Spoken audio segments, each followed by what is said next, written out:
Good morning. It's Rebecca here, or good afternoon, depending on what part of the country you are dialing in from. It is Friday. Happy Friday to everybody. Hopefully, we're all gearing up for another weekend. These weeks seem to go by very, very fast, but I'm glad to be with you again. So we are on our last week, week 5 of our Pain on Purpose series, in terms of not happening on purpose, but literally pain for a purpose, and looking at pain through a different lens. We all know that we have to deal with pain in life. We navigate it, we survive it, we live through it. And this series we've been on for the last 6 weeks has been incredibly instrumental.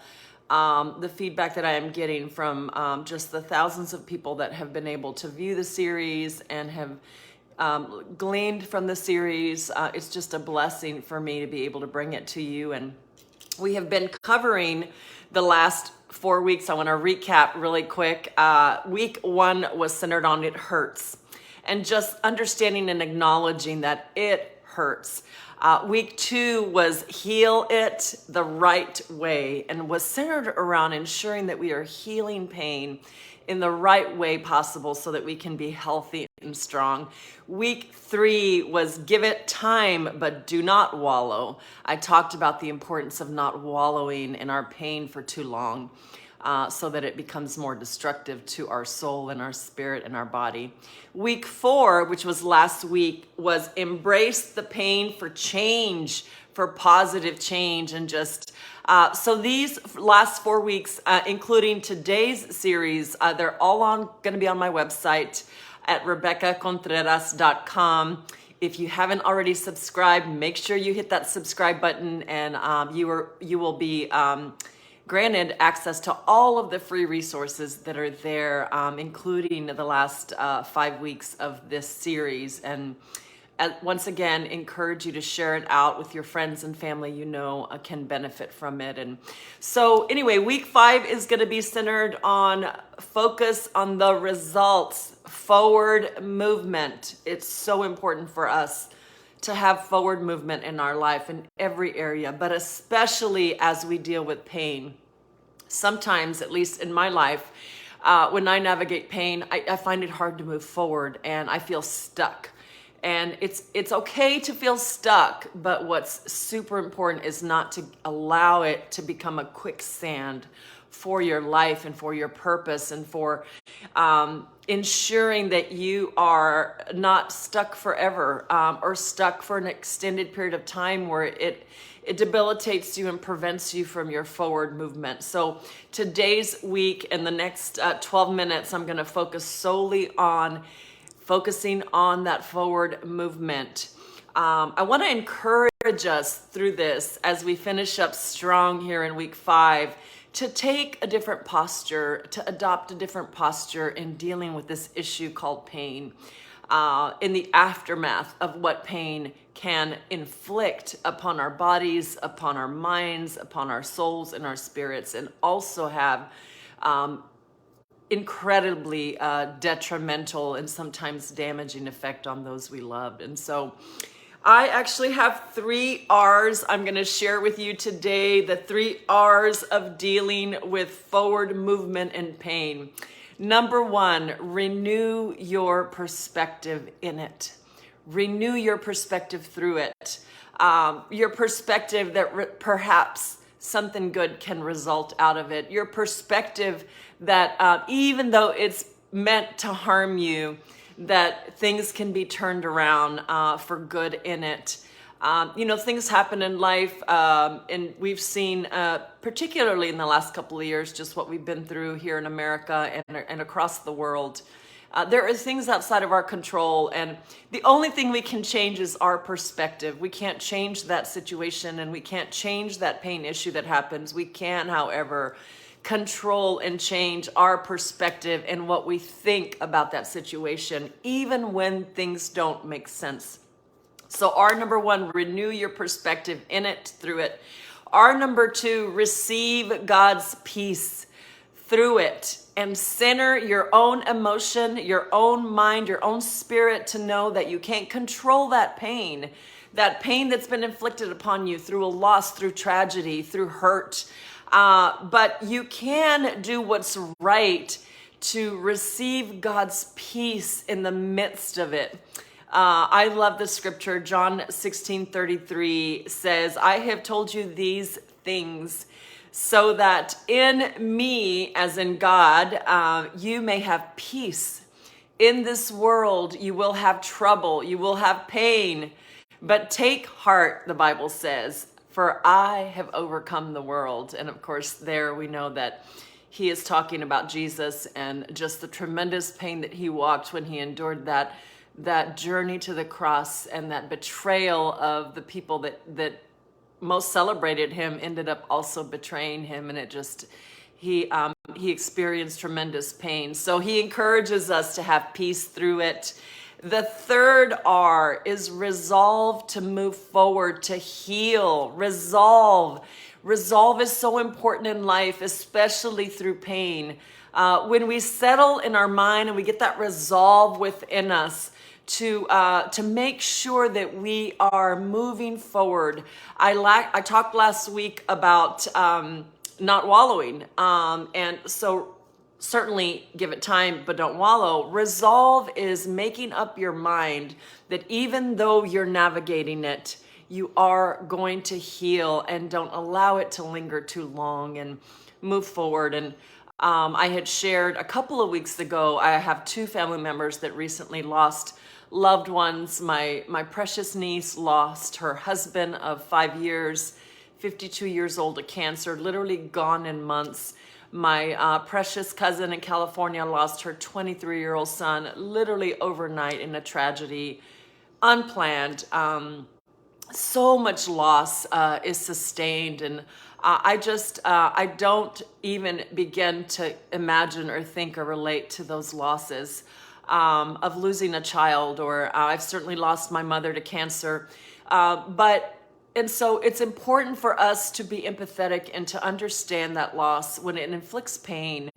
But it's also important, if we're going through it, to resolve to overcome it, and resolve to know that it's going to pass, and that there is tomorrow. There's a new morning, there's a new day, there's a new air you can breathe, and that resolve. So the 3 R's: renew your perspective, receive God's peace, and resolve to heal. According to research, with how we deal effectively with pain, the American Psychology Association gives 6 top tips in how to navigate and deal with pain. And I wanted to share those with you today because they've been incredibly helpful to me in my own pain journey.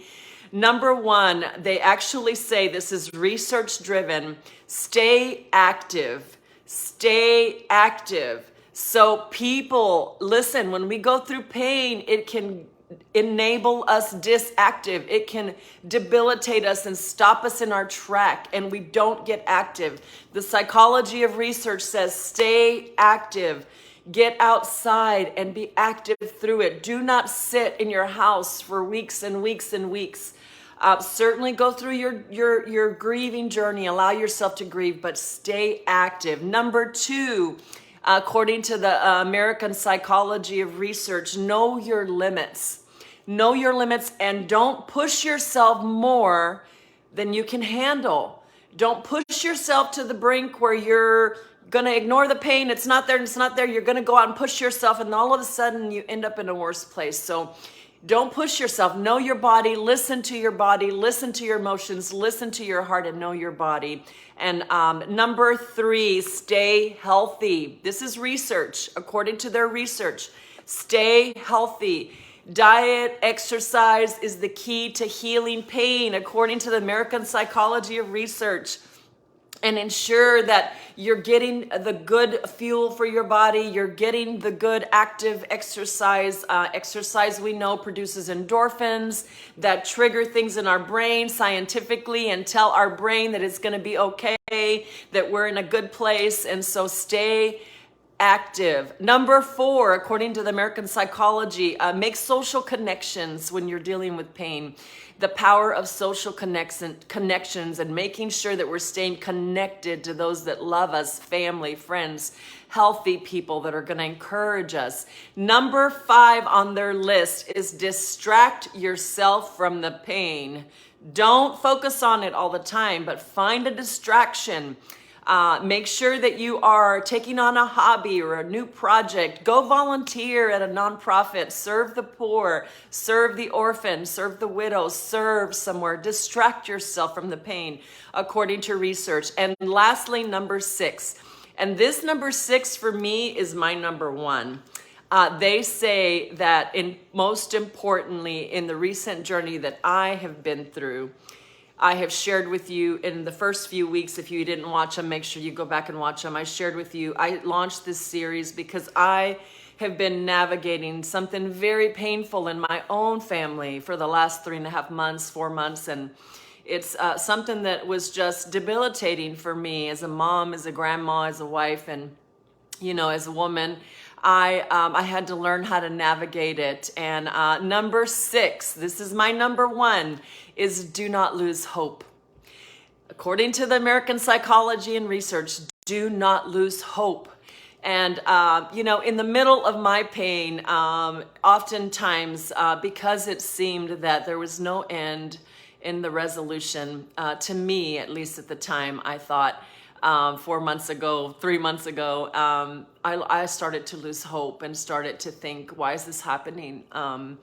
It's a hopeless situation. I don't know how to fix it. I can't control it. It's others driven. I didn't have anything to do with inflicting on it. And here I am losing hope.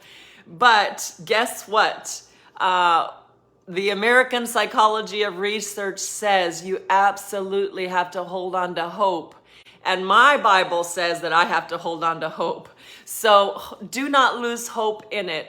Hope is being able to see the light in the midst of such darkness. That is the definition of hope. And encouraging yourself that hope, by holding on to hope and understanding that you're going to make it through it and you're going to be better for it. It just gives you this new fuel and this new perspective. So don't lose hope. That's the last encouragement and key and tip that I have from my research and from my own journey. So you might ask, well, Rebecca, you know, you shared you went through a very painful process and journey the last few months. What good came of that for you? What resulted as a result of something that was very painful for me? Well, I'll tell you, I had 4 things that resulted in my case. Number 1, I'm smarter for it. What I have journeyed and what I have been through has made me smarter. I'm more keen. I have more discernment. I have a new awareness that I didn't have.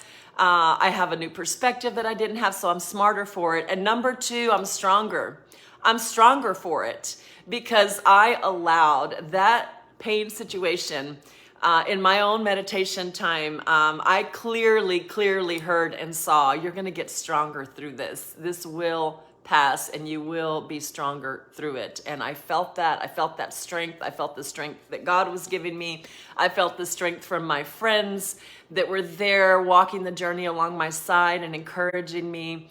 I'm stronger for it because I endured it. And it did not allow me to take it down. So I did not allow it to take me down. And so it's so important. Don't allow pain. Don't allow issues to take you down. The third thing I learned is I learned that good came out of it. There is good. God works all things out for our good. And so I am better and good did come out of it. And lastly, I have a story to tell that allows me to be an overcomer and provide encouragement to those who might be dealing with pain. As a matter of fact, this series that I launched came out of the painful